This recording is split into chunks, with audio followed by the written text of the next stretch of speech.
Bits మొదటి ప్రశ్న. Gene పియాజే యొక్క పూర్వ ప్రచారక దశ యందు ప్రధాన లక్షణం ఏంటి క్రింది వానిలో? పియాజే యొక్క పూర్వ ప్రచారక దశ యొక్క ప్రధాన లక్షణం ఏంటంటే అహం కేంద్రవాదం అనేది ప్రధాన లక్షణం.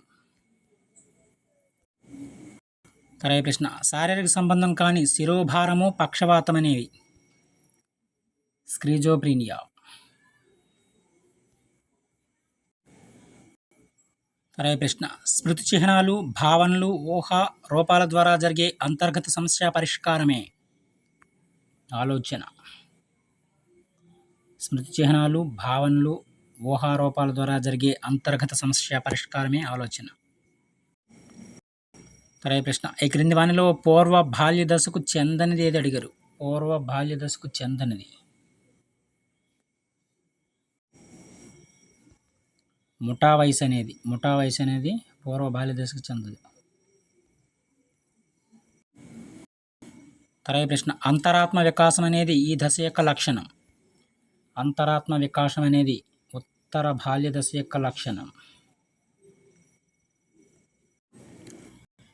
అనగా ఇంటర్నెట్ అనగా నెట్వర్క్ల అనుసంధానం.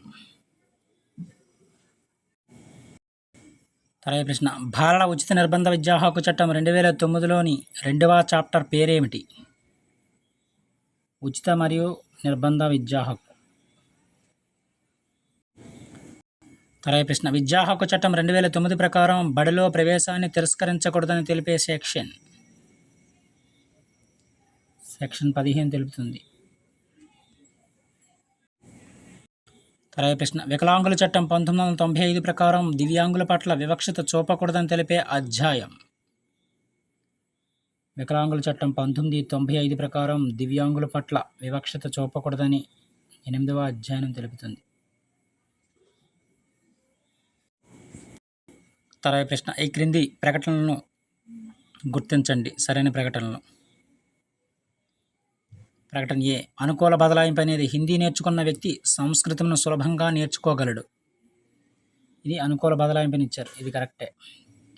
అదేవిధంగా ప్రతికూల బదలాయింపు హిందీలో ప్రావీణ్యం ఉన్న వ్యక్తి ఇంగ్లీష్ నేర్చుకోవడంలో ఇబ్బంది పడడం అనేది ఇది కరెక్టే. ఇది ప్రతికూల బదలాయింపు, ఇది కరెక్టే. ఏ, బీలు రెండు కూడా సరైన సమాధానాలే. అనుకూల బదలాయింపు హిందీ నేర్చుకున్న వ్యక్తి సంస్కృతం ఈజీగా నేర్చుకోగలుగుతాడు, అది అనుకూల బదలాయింపు, అది కరెక్టే. ప్రతికూల బదలాయింపు హిందీలో ప్రావీణ్యం ఉన్న వ్యక్తి ఇంగ్లీష్ నేర్చుకోవడంలో ఇబ్బంది పడతాడు, ఇది ప్రతికూల బదలాయింపు, అది కరెక్టే. తర్వాత ప్రశ్న. కార్యసాధక నిబంధన సిద్ధాంతానికి మరి యొక్క పేరేమిటి? కార్యసాధక నిబంధన సిద్ధాంతానికి మరి యొక్క పేరేంటంటే యాంత్రిక నిబంధన అభ్యాసనము అంటారు. తర్వాత ప్రశ్న. కోహిలర్ ప్రయోగాలలో ఉపయోగించిన జంతువు ఏమిటి క్రింది వానిలో? కోహిలర్ ప్రయోగాలలో ఉపయోగించిన జంతువు చింపాంజీ.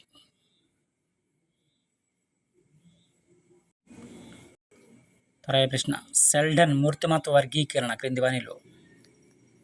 షెల్డన్ మూర్తిమత్వ వర్గీకరణ స్థూలకాయిత, మధ్యమకాయిత, లంబకృశకాయిత. Second option correct answer.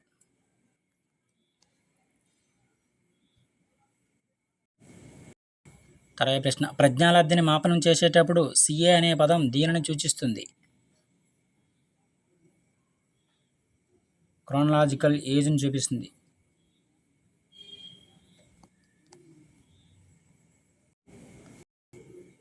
తర్వాత ప్రశ్న. డానియల్ గోల్మాన్ ఉద్వేగ ప్రజ్ఞా సిద్ధాంతం ప్రకారం ఉద్వేగ ప్రజ్ఞలోని 5 విశేషకాలు ఏమిటి క్రింది వానిలో? డానియల్ గోల్మాన్ ఉద్వేగ ప్రజ్ఞా సిద్ధాంతం ప్రకారం ఉద్వేగ ప్రజ్ఞలోని 5 విశేషకాలు: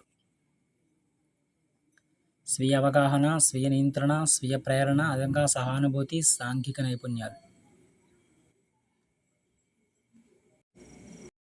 తర్వాత ప్రశ్న. పోస్కో 2012ను విశదీకరించగా అబ్రివేషన్.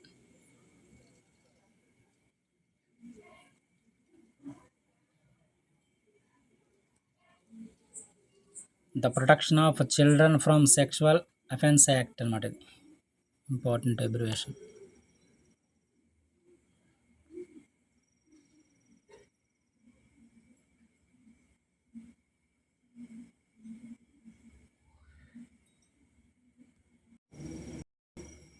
తర్వాత ప్రశ్న నిబంధన స్పందన క్రమంగా అదృశ్యమయ్యే ప్రక్రియని ఇలా అంటారు. విరమణ అంటారు. విరమణ. తర్వాత ప్రశ్న సిగ్మండ్ ఫ్రాయిడ్ మూర్తిమత్వ సిద్ధాంతంలోని ముఖ్యమైన అంశాలు. సిగ్మండ్ ఫ్రాయిడ్ మూర్తిమత్వ సిద్ధాంతంలోని ముఖ్యమైన అంశాలు క్రింది వానిలో. మూర్తిమత్వ నిర్మితి, మూర్తిమత్వ గతిశీలత, మనోలైంగిక వికాసం. First option correct answer.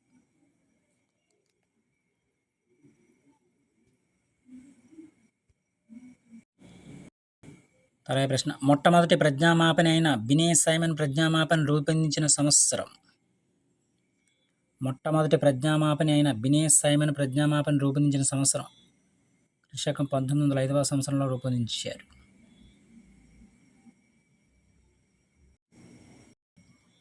తర్వాత ప్రశ్న పియాజే సంజ్ఞానాత్మక వికాస సిద్ధాంతం ప్రకారం సంజ్ఞానాత్మక వికాస దశలోని 3వ దశ మూర్త ప్రచాలక దశ.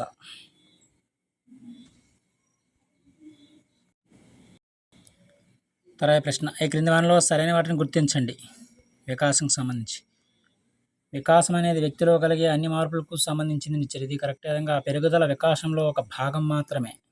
ఇది కరెక్టే. ఏబిఎల్ 2 కూడా కరెక్టే.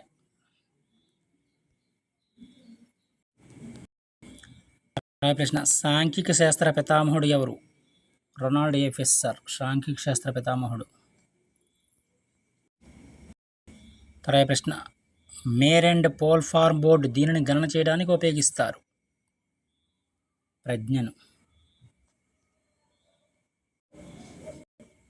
ఎగ్జామ్లో దీని మీద క్వశ్చన్ అనేది తప్పనిసరిగా వస్తుందన్నమాట. మనోసాంఘిక వికాస దశలోని కౌమార దశ యందు మనోసాంఘిక క్లిష్ట పరిస్థితులు ఎరిక్సన్కి సంబంధించి. పాత్ర గుర్తింపు, పాత్ర సందిగ్ధం. ఎరిక్సన్ మనోసాంఘిక వికాస సిద్ధాంతంకి సంబంధించి ఒక బిట్ కంపల్సరీగా వస్తుంది, నేర్చుకోవాలి టేబుల్. తర్వాత ప్రశ్న జీన్ పియాజే ప్రకారం వ్యక్తిలోని ప్రవర్తన భాగాలు. వ్యవస్థీకరణ, అనుకూలనీయత. ఈ రెండు. తర్వాత ప్రశ్న ఒక పిల్లవాడు 10వ తరగతిలో తెలుగు చదివి ఇంటర్మీడియట్లో సంస్కృతం చదివాడు. ఇప్పుడు తెలుగు పునఃస్మరణ చేయబోగా సంస్కృతం అడ్డంకిగా మారింది. దీనిని ఇలా అంటారు. తిరోగమన అవరోధము అంటారు. తర్వాత ప్రశ్న ఆర్టీఏ 2009లోని చాప్టర్లు, సెక్షన్లు వరుసగా. విద్యా హక్కు చట్టం 2009లోని చాప్టర్లు, సెక్షన్లు 7 చాప్టర్లు ఉన్నాయి, సెక్షన్లు 38. ఇంపార్టెంట్.